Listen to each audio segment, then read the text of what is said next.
मतलब आपका आपका जो प्रोटेस्ट क्यों किया जाए अगर एडजर्नमेंट मोशन लाना चाहते थे to discuss the Waqf bill. देखिए, बेबुनियाद इशू के ऊपर एडजर्नमेंट मोशन लाने का कोई तुक ही नहीं बनती थी।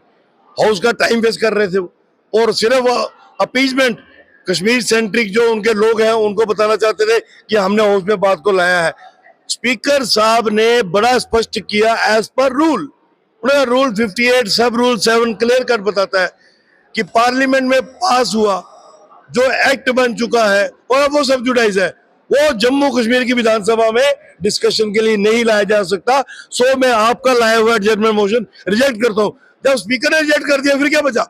हमने उसको अपलॉड किया कि स्पीकर साहब हम वेलकम करते हैं आपकी इस मूव को, और अपोजिशन चाहती है कि सॉरी रूटीन का क्वेश्चन आवर जो है वो चलना चाहिए।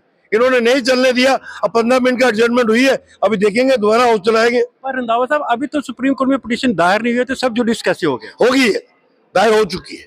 स्पीकर साहब ने हाउस में बताया है कि दायर हो चुकी है, और उसकी पिटीशन की कॉपी स्पीकर साहब के पास अब आज सुबह ही दायर हुई है। माइट बी पॉसिबल, पर स्पीकर साहब के पास जो है उसकी कॉपी आ चुकी है। स्पीकर सरकार के हैं भैया, वो क्यों बोलेंगे, वो झूठ क्यों बोलेंगे? पर रंधावा साहब जैसे तमिलनाडु असेंबली ने एक रेजोल्यूशन पास किया, वो भी इशू आया। उन्होंने कहा जब तमिलनाडु ने रेजोल्यूशन पास किया तब ये सब्जुडाइज नहीं था। हालांकि पार्लियामेंट का पास किया हुआ वहां भी नहीं होना चाहिए था, वहां की सरकार के अपने रूल्स हैं। लेकिन मैं इतना यकीनन मानता हूं कि भारत के संविधान के मंदिर में जो चीज थ्रू हो चुकी है उस पर देश की किसी भी विधानसभा में चर्चा अलाउड नहीं होनी चाहिए। आप तो कहते हैं चर्चा नहीं होनी चाहिए, पर रंधावा साहब जैसे आपको भी मालूम है एक मुस्लिम समुदाय का एक बड़ा तबका है जिसको एप्रीहेंशंस है। अगर आपका पार्टी का मानना है कि ये मुस्लिम के हित में है, उनकी कम्युनिटी के बेनिफिशियल की है, अगर आप इन इश्यूज पर ही अगर असेंबली में डिबेट हो जाती है तो उसमें गलत क्या था? नहीं, वो ये चोर मचाए शोर वाली बात है। ये पब्लिक डोमेन में है ना, असेंबली में डिस्कशन करने की इनको जरूरत ही नहीं है। असेंबली और पब्लिक डोमेन में क्या फर्क है? आप ये पब्लिक डोमेन में आए, उस एक्ट को पढ़े पूरा। ये वक्फ एक्ट जो है किसका नुकसान करता है, किसका भला करता है? गरीब जरूरतमंद मुसलमान का ये भला करेगा जो चोर चक्के वक्फ एक्ट के बलबूते पे अपनी करोड़ों रुपए की संपत्तियां बना चुके हैं या आगे बनाने की फिराक में थे, या फिर गैर मुस्लिम की संपत्ति पे जिनकी नजर थी जो छीनना चाहते थे, वो जरूर डरेंगे। और उनकी बौखलाहट जो है वो जायज है। अब वो अपना बचने का रास्ता ढूंढे, कानून जो है उनके गिरबान तक पहुंचेगा। रंधावा साहब आप कह रहे हैं कि जो जिन्होंने प्रॉपर्टी जब्त की है उनका गिरबान पकड़ा जाएगा, जिन्होंने गलत इस्तेमाल किया वो ठीक है।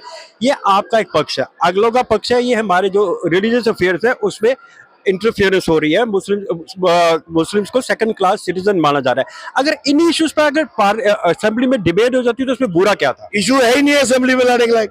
अब स्पीकर साहब ने भी कह दिया कि सब्जुडाइज है। अब जब तक 370 भी सब्जुडाइज था तो कहीं चर्चा नहीं होती थी। अब सुप्रीम कोर्ट ने भी क्लियर कर दिया तो अब उसकी चर्चा पे पूर्ण विराम लग चुका है। तो ये भी वही मैटर है। अब इनको वेट करना होगा, जो सब्जुडाइज गया है उसके डेडलॉक क्या निकलते हैं उसके बाद देखेंगे क्या। आखिरी सवाल एमएलए साहब, मुझे भी 96 से ऑनवर्ड असेंबली कवर करते हो गए। जब आर्टिकल 370 सब जुडिस था हाई कोर्ट के अंदर, सुप्रीम कोर्ट के अंदर, उस पर भी तो भारतीय जनता पार्टी कितना शोर मचाती थी, आर्टिकल 370 को एब्रोगेट करो, एडजर्नमेंट मोशन लाती थी, एहतजाज करती थी।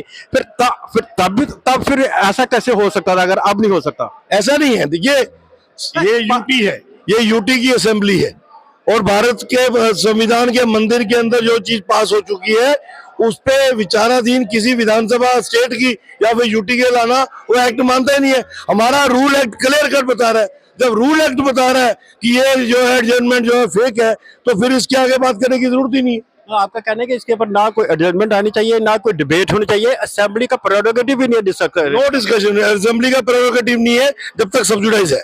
ये स्पीकर साहब ने हाउस में बोला है। आपका ये कहना है कि ये बिल जो है इसकी कोई रिलीजियस इंटरफेरेंस नहीं है, ये मुस्लिम के हित में है? बिल्कुल 100% मुस्लिम के हित में।